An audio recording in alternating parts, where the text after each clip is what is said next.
আগামীকাল থেকে মাধ্যমিক পরীক্ষা শুরু হচ্ছে।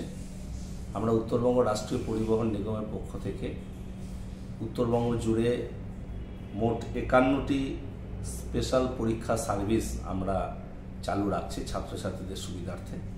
বিভিন্ন সেন্টার ভেন্যু থেকে যে রিকুইজিশন আমাদের কাছে এসেছে তার ভিত্তিতে আমরা এই রুটগুলো ঠিক করেছি। এই 51টি রুটের মধ্যে যে স্পেশাল সার্ভিস চলবে তার মধ্যে 40টি আনকনভেনশনাল রুট, অর্থাৎ যেখানে আমাদের বাস চলে না, কিন্তু পরীক্ষার্থীদের সুবিধার জন্য সেই রকম 40টি রুটে আমরা পরীক্ষার জন্য বাস চালাচ্ছি এবং 11টি রুটে আমাদের কনভেনশনাল রুট, সেখানে অতিরিক্ত বাস পরিষেবা দেওয়া হচ্ছে। এরকমভাবে আমরা পরীক্ষার্থীদের স্বার্থে এই কর্মসূচিটি গ্রহণ করেছি।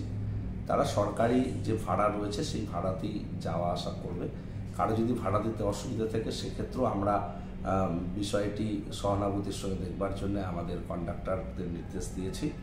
আমরা প্রত্যাশা করি যে অত্যন্ত সুন্দরভাবে পরীক্ষার্থীরা তাদের ভেন্যুতে পৌঁছতে পারবে। আমরা উত্তরবঙ্গ রাষ্ট্রীয় পরিবহন নিগম কন্ট্রোল রুম খুলেছি। প্রত্যেকটা ডিপো থেকে বিষয়গুলোকে কন্ট্রোল করা হবে। আমরা নিজেরাও সার্ভিলেন্সে থাকবো যাতে পরীক্ষার্থীদের কোনো অসুবিধা না হয়। আমরা সমস্ত মাধ্যমিক পরীক্ষার্থীদের শুভকামনা জানাচ্ছি, তাদের পরীক্ষা ভালো হোক এই প্রত্যাশা করছি।